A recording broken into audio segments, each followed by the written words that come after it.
Hey, what's up, guys? Welcome back to another episode of the Fantasy Fellow Show. I'm your host, the Fellow KGB. You can follow me on Twitter at the Fellow KGB, and it is Friday. It's 3:30 in the afternoon. We're going to be going over my start-sit charts for the weekend. I just covered the majority of these start-sit charts yesterday, so if you haven't checked out that video, you can do that as well. But we're going to be looking at the afternoon games and the Sunday night, Monday night contests, and we're going to talk about a little bit of the start-sit charts and some of the practice reports that we got going on here. So like I said, we already got the part one out of the way. You can check that out if you have not already. And then we're just on the fantasyfellowship.com. I got all my charts here. We went over all the noon stuff already. But I did hold off on this Falcons and Vikings game. Luckily, the Falcons were able to get back into their facility today to practice, so that's a really good sign. I believe this game is going to be on schedule for noon on Sunday. So let's talk about this game for a little bit here. We're going to start with this is probably the most exciting fantasy matchup of the noon slate because we got the fantasy points allowed here, and look at all the green matchups we got here. So the Falcons are allowing the most points to the quarterbacks, right now with about 30 points per game. The Vikings are about 20 points per game, so expect a lot of passing yards for both guys. I have Matt Ryan, of course, as a quarterback one. Kirk Cousins is definitely usable in superflex leagues. I don't know if I trust him for quarterback one leagues, but for sure, superflex leagues, you can plug him in there. Looking at the running back situation, the Falcons are allowing another basically 30 points to the running backs here. The Vikings about 25. So the Vikings are a little bit below average here, but they're decent. And then the receiver positions, these are ones that we're going to want to attack this weekend as well.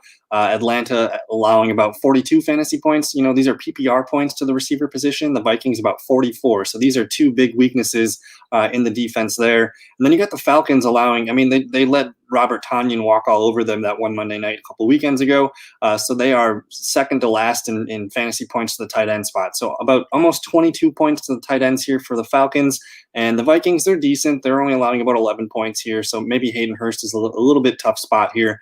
But looking at the start-sit charts for this Falcons-Vikings game, you got Matt Ryan, quarterback one. You're going to use Todd Gurley as a running back two, and I think he's got upside of an RB1. He's been getting touchdowns this year, and he's healthy. So every week that you have Todd Gurley, make sure you get him in. Like we said here, the Vikings are allowing about 25 PPR points to the running back, so maybe if Gurley can get a touchdown or two, he's looking at 18, 20 points on the upside there. Calvin Ridley, wide receiver one, don't question that at all. Julio Jones, though, let's take a look at the practice participation here for Atlanta today. So good. They already got their Friday news in here. So Julio Jones, he got a limited day in. He did not practice Wednesday or Thursday, but that's really good to see that he gets the limited in today. That means he's, the possibility of playing is open. So I think we're going to have to check out tomorrow, see what's going on with their walkthroughs, and he's probably a game time decision on Sunday. But because of this limited practice here, I think I'm going to lean towards Julio Jones being, in on our lineups. And then you got Russell Gage here. He logged limited practices all week. I think that's really it for the offensive pieces here. So I think Julio's going to play. You can plug him in if you got him. He's going to, I'm probably going to move him up now to wide receiver 2 or 3. Like we said here, the Vikings, man, 44 PPR points to the receiver. So if Julio's in, I'm putting him in all my lineups. The one guy that I have a question is going to be Hayden Hurst. We did talk about the Vikings not allowing a ton of points to the tight end position. They did let Will Dissly catch a touchdown last week, though, on was that Monday or Sunday Night Football? I think it was Sunday. So Will Dissly just had the one catch, one touchdown, and then I think they limited Greg Olsen to one catch for 20 yards. So you're hoping for a touchdown with Hayden Hurst or maybe, 4 or 5 catches. So I think he can be a low-end tight end one play.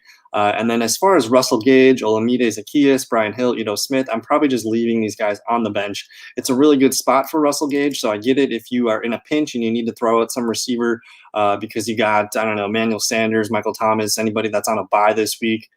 You could use Russell Gage as a low-end wide receiver 3 play. But on the Viking side of things, we talked about Kirk Cousins being a super flex quarterback 2. Alexander Mattison, if you're lucky enough to have him or plucked him off the waiver wire, he's a running back 1 this week. We see the Falcons are not good against the running backs, allowing about 30 PPR points to the backs here. Alexander Madison's probably going to get 80% of the touches there. They're going to use Mike Boone a little bit, kind of how they used Alexander Madison with Cook. But you're going to see a lot of touches for Alexander Madison, a handful of grabs, probably at least 20 touches in this one. So I love Madison for a smash spot there. Adam Thielen locked and loaded in your lineups as the wide receiver 1. He's already got 6 touchdowns on the year, so he's playing great football right now. And like we said, Falcons, very generous to quarterbacks, very very generous to everybody. Look at all these green rankings here, 4 out of 4. So you want to make sure you get Thielen in there. Justin Jefferson, he kind of let us down against Seattle on Sunday Night Football, but I'm willing to go back to the well with him. He's a wide receiver 3 flex. And then Irv Smith. I'm super interested in Irv Smith because, like we said, the Falcons just let Robert Tonyan catch 3 touchdowns. Irv Smith caught 4 or 5 targets on Sunday night against the Seahawks. I think he had 64 yards. So that's 10.4 fantasy points. So if you are in a pinch at the tight end position and you want to roll the dice there, I could see Irv Smith maybe stacking another game here with 4 or 5 targets and maybe finding the end zone like Robert Tonyan did. But overall, man, this is going to be hopefully a high-scoring game. Basically, the Falcons are already 0-5. The Vikings really need this to save their season and get it headed back in the right direction. I think the Vikings are on bye next week. So it looks like Dalvin Cook will be get another full week of rest, and then I think Cook will be back after the bye. So we'll see what happens there. But yeah, start your studs in this one. Consider Hayden Hurst. Make sure. I think you got to play Justin Jefferson. So enjoy this game. I think it's going to be on the Red Zone channel quite a bit. So fun game there. One other news of note here: the Denver and New England Broncos game here. The Patriots had a positive or 1 or 2 positive tests today. They haven't made any announcements about this game being moved. As far as I know, it's still on schedule to play. But then the other part of the news here was Melvin Gordon was sent home today with an illness. I don't believe it was COVID related, but there's a good chance that maybe now he's not playing this weekend.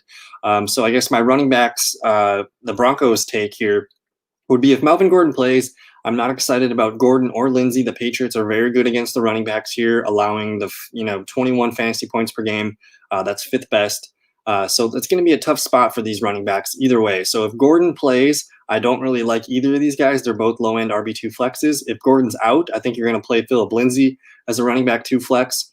So we'll see how that goes. But if Gordon plays, you're going to play him. Just lower expectations. It's probably not going to be the best opportunity for running back points this weekend. But that covers all the noon games that I didn't cover yesterday in the video. So we're going to be looking at the afternoon games. It's kind of a weird slate. We only have 2 3 o'clock games. This one's going to be the early game at 3:05 here. The Jets and the Dolphins. Let's take a look at the points allowed here to the positions. Only 2 green matchups here. There's really no strengths of these defenses. They're all kind of middle of the road. But the ones that stick out are the Jets on the running backs here, allowing almost 31 PPR points. The Dolphins allowing about 20 points to the quarterback position. So, but for the most part, these teams are basically average in everything else. So I'm not really saying, oh, start or sit these guys because there's good spots there. But the Dolphins do have a pretty good defense against tight ends, even though we weren't really interested in Herndon or the Jets tight end. So it's kind of whatever. But looking at the start-sit charts, Joe Flacco, he's getting a start this weekend. I got him as a low-end desperation quarterback 2 in Superflex League. So if you're in a dire situation, sure, Joe Flacco could sub in for a Drew Brees or somebody else in the Superflex League, or Derek Carr or something. Frank Gore with a question mark. He's gonna get touches. He's gonna probably get 15 carries in this one at least. It's a little bit of a revenge game for Adam Gase going against the Dolphins and Frank Gore going against the Dolphins. So we'll see how Frank Gore goes. I would expect anywhere between 15 and 20 touches in this one. So he's purely a volume play. He's not a very good PPR play at all. A floor of like 6 or 7 points, I think, at best. But the one piece that I think I'm going to recommend to people, and I think people know it now, is Jamison Crowder. Joe Flacco's going to feed him with targets. There's really nothing else that is fruitful for fantasy. Maybe Jeff Smith. If we look at the opportunity report for last weekend, let's take a look and see how these New York Jets fared with the Joe Flacco. Almost there. So against the Cardinals last weekend, Joe Flacco, 18 of 33, 195 yards and 1 touchdown. He added 20 yards on the ground, so that was a nice boost there. So Flacco, quarterback 2 potential.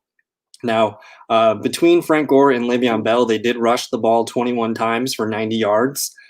So maybe you're looking at Frank Gore, like I said, the 15 to 20 touches there on the ground. As far as the receivers, we actually see Jeff Smith with 99% of the snaps here. That's pretty outstanding. He had 11 targets, 3 catches, 23 yards. So I did have him on the start-sit charts ranked as a wide receiver 3 flex. He's a desperation play. He's going to get volume, I think.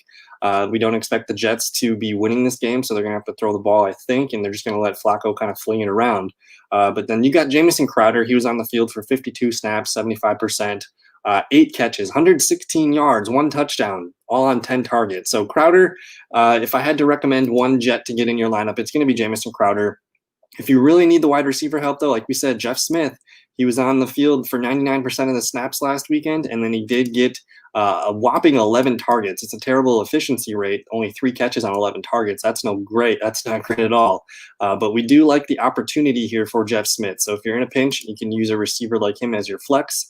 Not interested in Rashad Perriman, Chris Herndon. I'll watch LaMichael Pirine to see if he gets some added snaps. Braxton Berrios, Ryan Griffin. We're not trying to rely on the Jets for fantasy football at all right now. Besides Jamison Crowder, maybe. So just looking at their situational practices here, looks like Rashad Perriman was limited all week. It sounds like he's going to play. Looks like nobody else for fantasy was on this list that we care about. Sam Darnold still not practicing, so we'll see if we can get him back next week. But then on the Miami Dolphins side of things, kind of like we talked about here, the Jets, not really good against anything, but they do allow a fair amount of points to the running backs here, but they rank 17th, 18th, 16th, in these other positions here. So we're not afraid to target the Jets defense. I think Ryan Fitzpatrick, man, if you got him, especially in a 1-quarterback league, if you have, a guy like Drew Brees on bye or something, you can plug Ryan Fitzpatrick in as your quarterback 1. He's a must start in Superflex league, so I love what he's doing right now. Myles Gaskin, last week, he got the goal line opportunities because Jordan Howard was healthy inactive. So as long as, especially if Jordan Howard's inactive again, you got to like Myles Gaskin opportunities for goal line touchdowns. So he's an RB2, especially in PPR leagues. You're starting Devontae Parker. I got him listed as a wide receiver 2. He could be even a wide receiver 1 this week. So I love the spot there.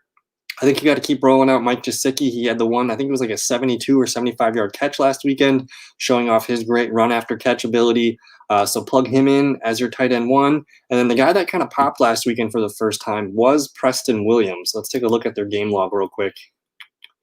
Where is Miami? Miami Dolphins. So I got to change that. But anyways, Preston Williams, he was on the field for 60% of the snaps, saw 5 targets, 4 catches, 106 yards, and the 1 touchdown here. So he actually, 5 targets, if he gets another 5 targets, they like to throw it deep to him. So he's got a chance to take one to the house with any target as long as they're going deep. So 4 catches, 106 yards, and the touchdown. This might have been the confidence, game that he needed to get things rolling. He was kind of very frustrating the first 4 weeks, but he looked really good when I rewatched that game. So I'm into Preston Williams as a low-end wide receiver 3 flex if you need it. And then I do have Isaiah Ford there with a question mark. I'm probably going to move him back down. He didn't really have a great game. Only 2 targets, 2 catches, 23 yards. But he's their starting slot receiver. So he's had games with 9 targets and 10 targets this year, so it's going to be hard to bet on. But if you are in a situation where you really need the help there, Isaiah Ford sometimes gets a lot of targets. I might be interested. I guess the Dolphins defense is probably the preferred streamer this weekend that would have been hanging around your waiver wire. So I can advise that for sure. And then the other maybe thing I'm watching is going to be Matt Breida, especially if Jordan Howard's inactive again. Matt Breida was on the field for a season high 31% of the snaps, 9 rushes for 28 yards. He only gets the 1 target, but it was a 31-yard catch. So I'm really interested to see. That's 10 total touches for Matt Breida last weekend. So if he gets another 10 touches this week, he might be entering, low-end running back 2 flex territory. And if anything happens to Gaskin, Breida's going to be the one guy that you're interested in. So maybe if you need the running back help and Breida's out there, injuries happen, COVID happens, all this weird stuff happens. And if they're not interested in Jordan Howard anymore, maybe Matt Breida gets some more work as the season goes on. But yeah, Jets Dolphins, it's not going to be, like we said, there's only 2 afternoon games on TV in that time zone. So this is going to be the game that's probably just in the background for me, because the gem of the afternoon games is going to be this America's Game of the Week, Green Bay Packers, Tampa Bay Buccaneers. Aaron Rodgers, Tom Brady, great defenses, good secondaries, good pass rushes. This is going to be this is playoff football potentially here. So really fun game. This one's in Tampa Bay. Now let's take a look at these defenses and their fantasy points allowed. A lot of red here, guys. The Packers actually have a very, very stout defense right now. They're allowing a lot of running back points, but they're kind of locking down quarterbacks, receivers, and tight ends. Only 8.5 tight end points. So that's really interesting because we're interested in Cameron Brate, Rob Gronkowski for a little bit.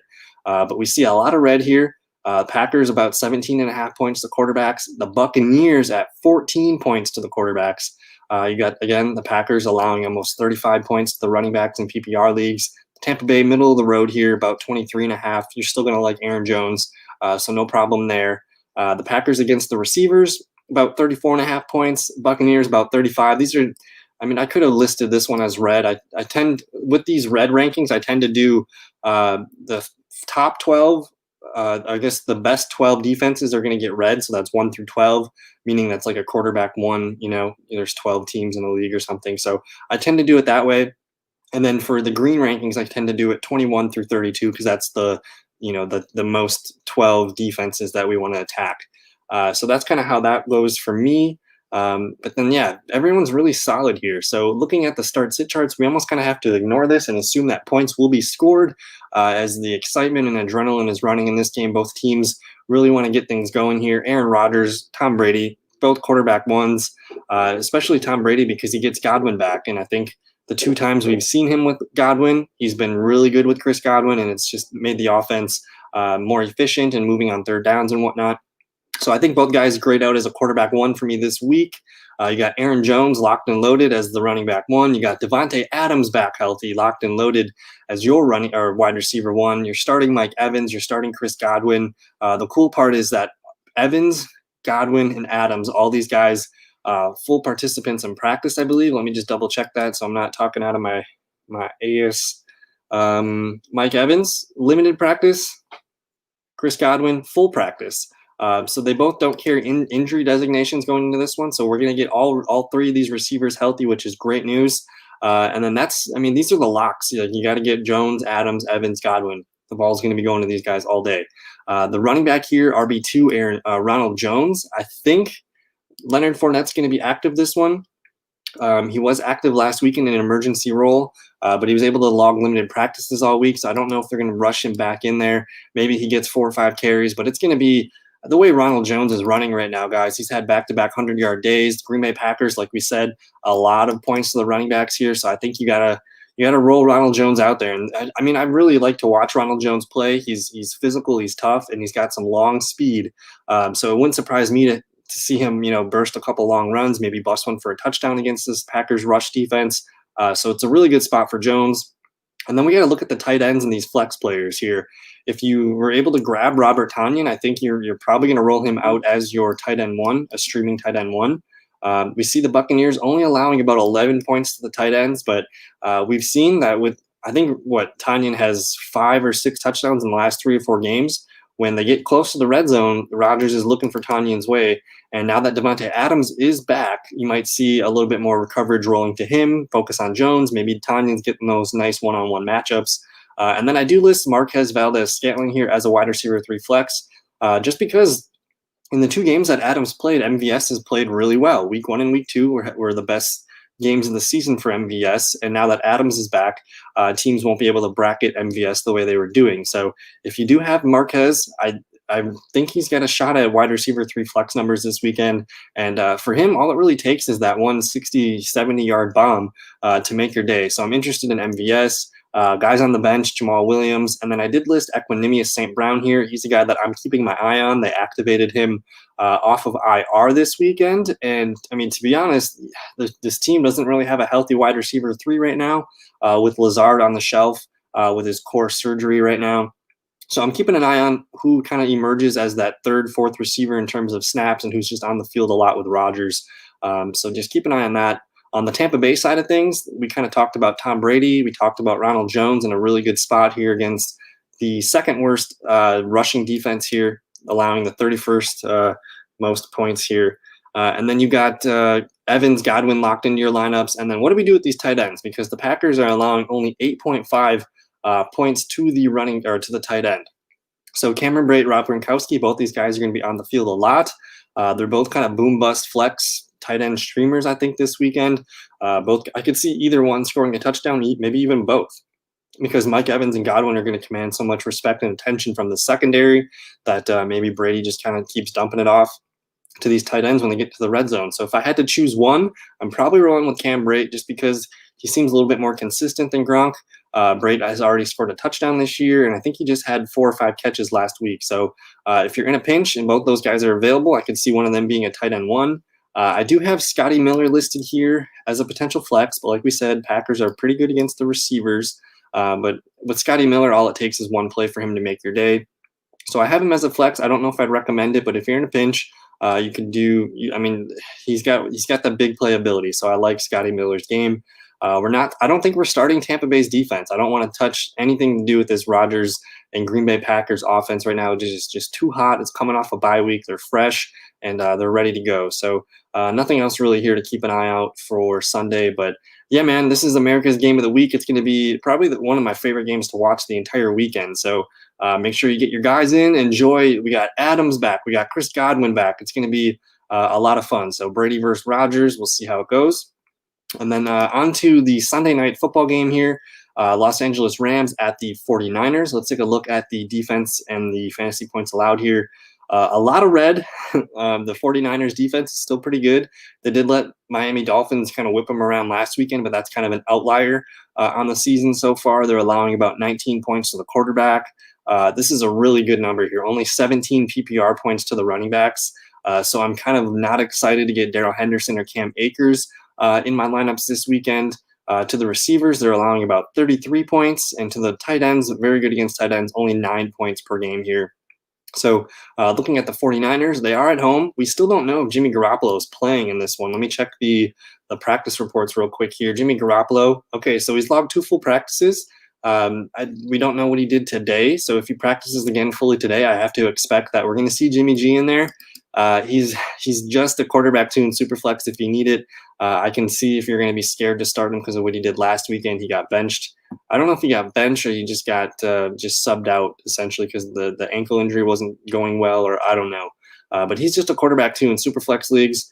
You got to start. I think Raheem Mostert and George Kittle are the only 2 must starts of this 49ers offense here. I'm interested in Deebo Samuel. I'm interested in Brandon Ayuk, but I don't think we can trust Jerick McKinnon anymore. We need to see a couple more games with him and Raheem Mostert to get a good gauge on how that's going to look. Kendrick Bourne scored 2 touchdowns in the last 2 weekends, but he's too boom bust to trust. And then Jeff Wilson, he's just a low-end emergency guy to keep on the end of your bench. But what do we do with Deebo Samuel and Brandon Ayuk? Let's take a look and see how this offense looked last weekend. And it's weird because they did have half a game from Garoppolo, half a game from C.J. Beathard.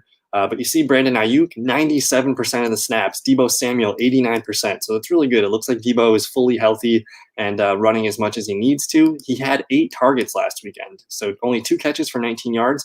That's a little concerning, but I appreciate these targets. They're always going to try to get him a rushing attempt or 2.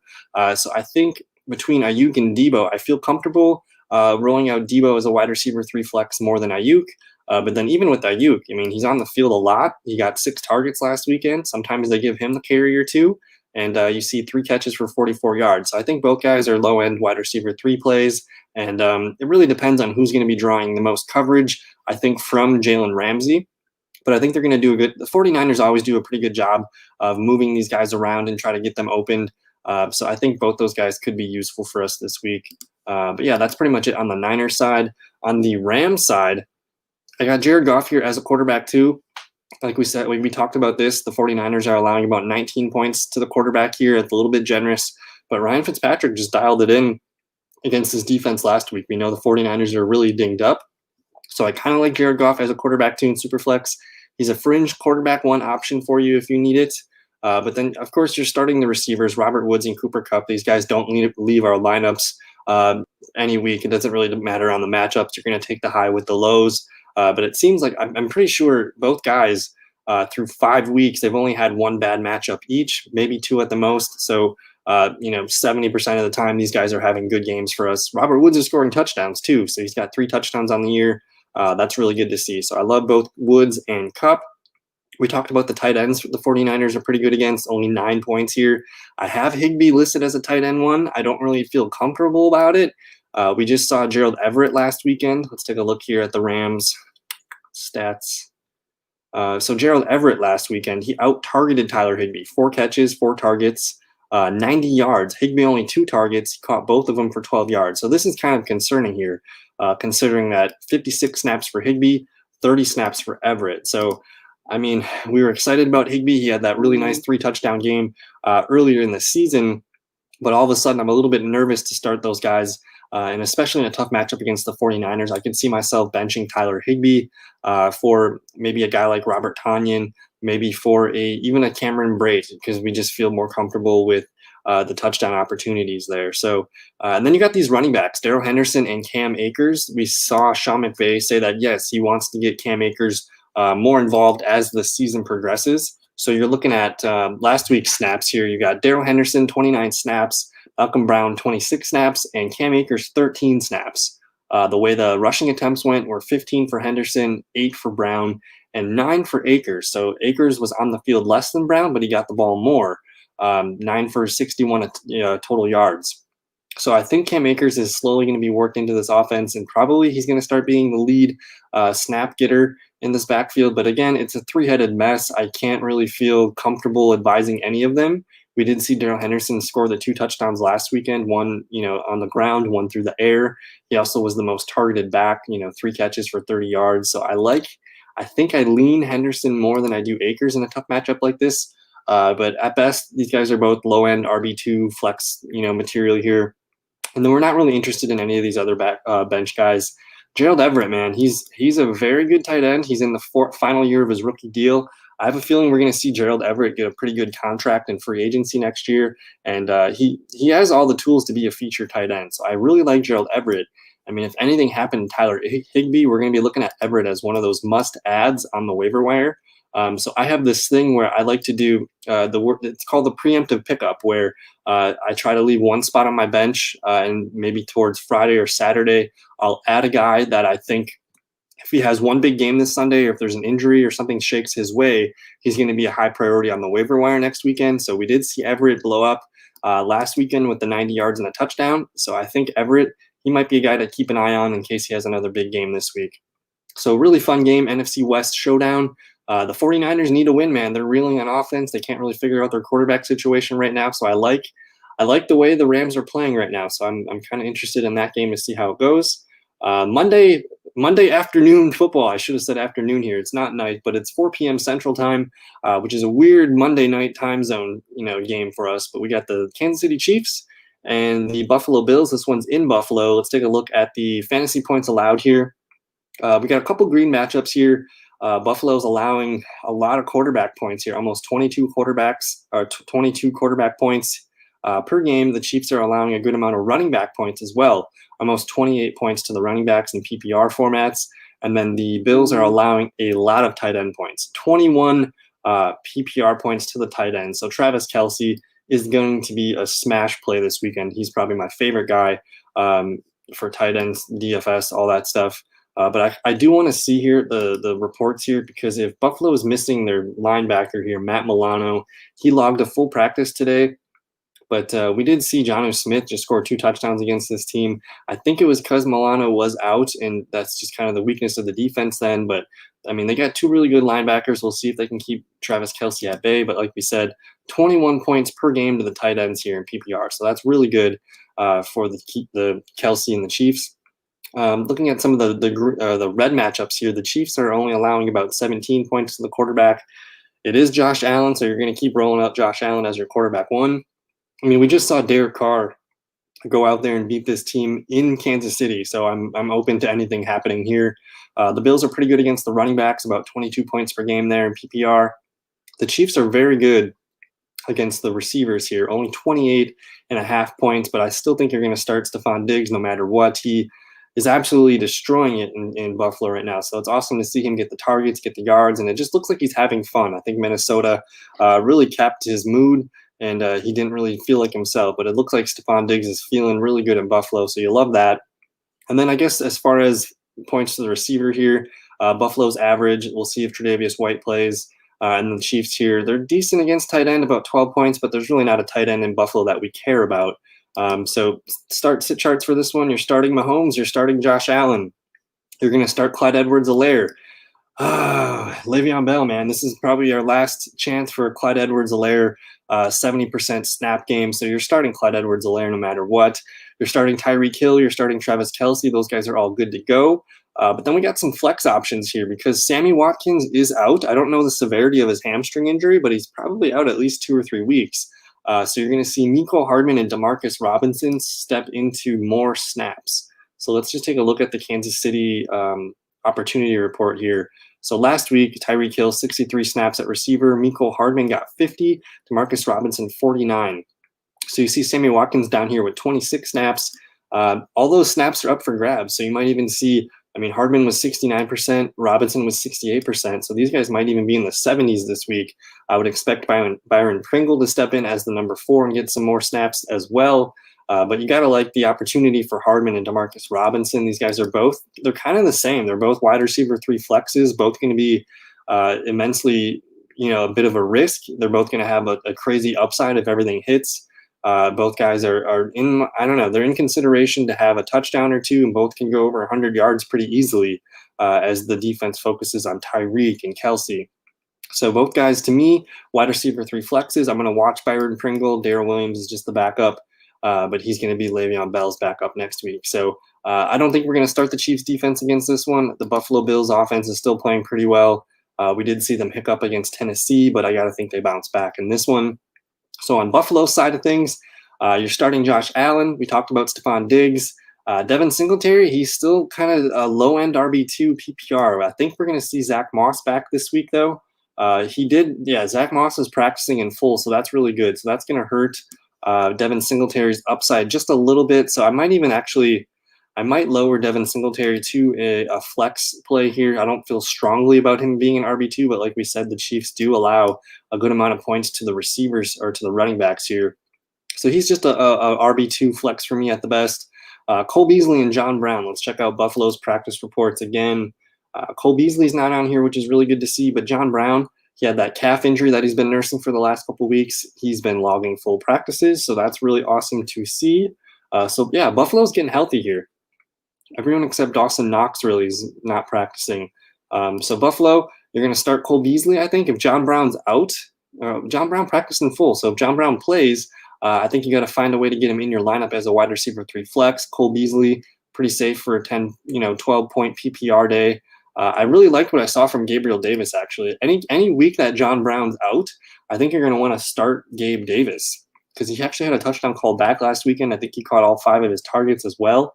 Really good-looking rookie. If you can acquire him in dynasty leagues, I think I would co-sign that. So I like what I see out of Gabe Davis. I'm excited to see what Zach Moss can do healthy in this offense. Like we said, the Chiefs allow a good amount of running back points. So we'll see how the snap splits look for Singletary and Moss. But yeah, man, we got some.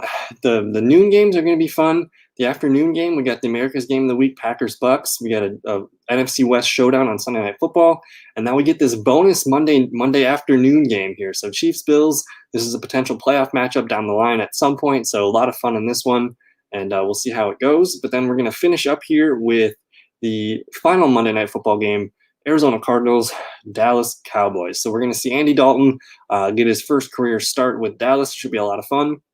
Let's just look here at the fantasy points allowed for each team here. So only 2 green matchups here. The Cowboys are allowing a ton of receiver points here, about 45 PPR receiver points.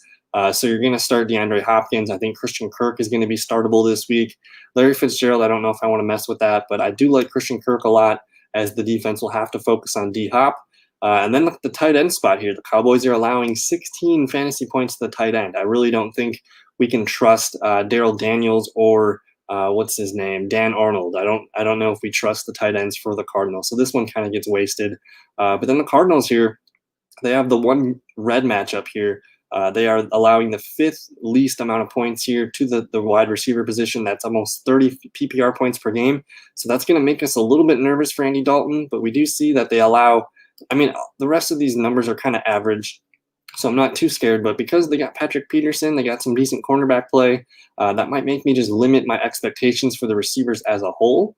But let's cover these charts real quick. Kyler Murray, you're starting Kyler Murray no matter what. DeAndre Hopkins, he's a plug and play. Christian Kirk, I think I talked about him a couple minutes ago, saying I like him as a wide receiver 3 flex. He's been showing some consistency the last couple of weeks. He was dinged up week 2 or 3, but he's finally, healthy and strong, and he's actually stacked 2 really nice, games together. So I think Kirk is gaining steam. He can be a wide receiver 3. Kenyon Drake and Chase Edmonds. I have both these guys rated as, low-end RB2 flex plays. We see Chase Edmonds is getting all of the targets that everyone thought Kenyon Drake would be getting, but Kenyon Drake's getting all the rushing attempts. The Cowboys are decent against the running backs here, allowing about 24 PPR points to the running back. So I think both guys can be used as low-end RB2 flexes. And then, yeah, I'm not trusting Larry Fitzgerald. I'm not trusting Isabella or the tight ends. But then on the Cowboys side, I'm pretty excited to see what Andy Dalton, this offense looks like. I think we're going to see a lot of Ezekiel Elliott here. They're going to get Zeke at least 20 carries on this one, and we'll see how many targets he can get. But you're starting Ezekiel Elliott no matter what. Amari Cooper, I'm a little bit nervous about him getting coverage with Patrick Peterson. It's either Cooper or Michael Gallup will probably be split with Patrick Peterson for the most part.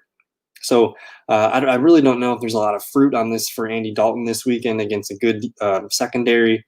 I think if you have Amari Cooper, you got to roll him out there at least as a wide receiver 2 or 3. CeeDee Lamb's been the most consistent receiver on this offense.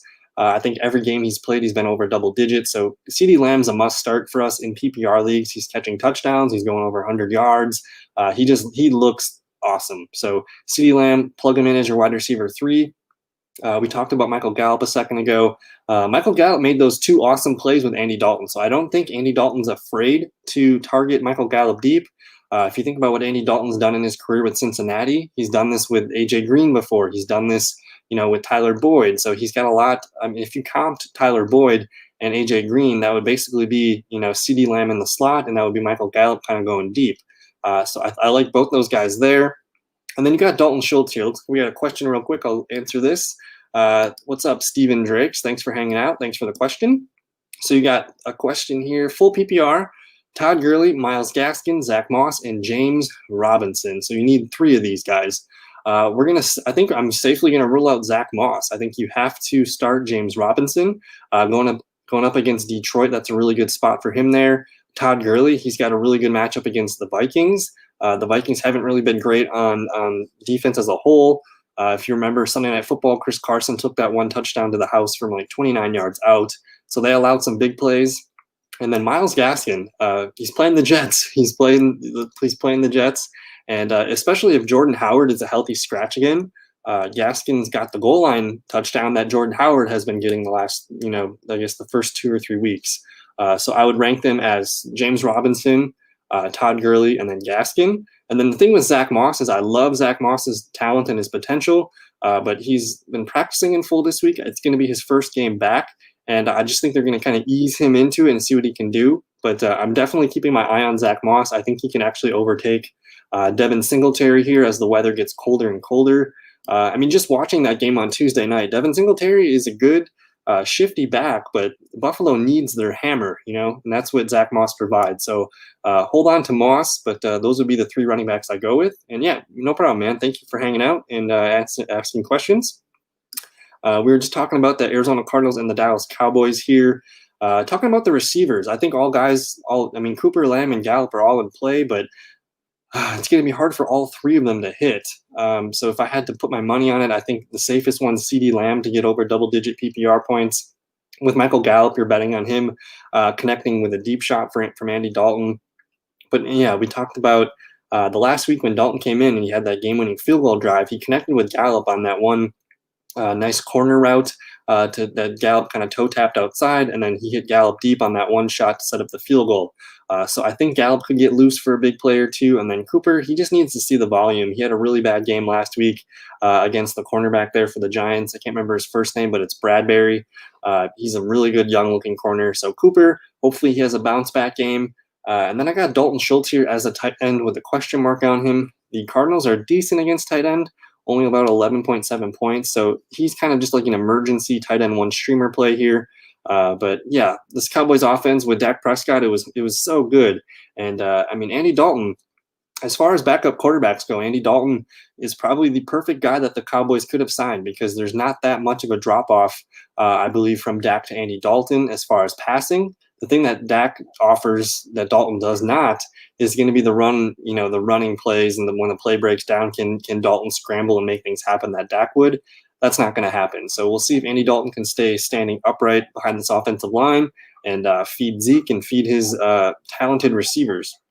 We're not starting either of these defenses. I expect this game to be kind of a higher scoring affair. Cedric Wilson, we'll keep an eye on him, see if he gets more run as the wide receiver 4. And then Tony Pollard, man. If Tony Pollard's available in your league and he's just hanging on the waiver wire, kind of like what we talked about, if injuries happen, we'd love Ezekiel Elliott, but if anything happens to Elliott, Tony Pollard looks good. He doesn't get a lot of touches, but when he gets the ball, this guy looks like a super explosive running back. He's got really good hands. He can catch the ball. He runs great routes. So he's just a guy that I'm willing to add to the end of my bench in case you need to, especially if you're an Ezekiel Elliott owner. You should have Tony Pollard locked in on your bench. So, but yeah, that pretty much covers it for the Week 6 start-sit charts. I want to say thank you for hanging out with me today. I just want to show you guys some more things we got working on here.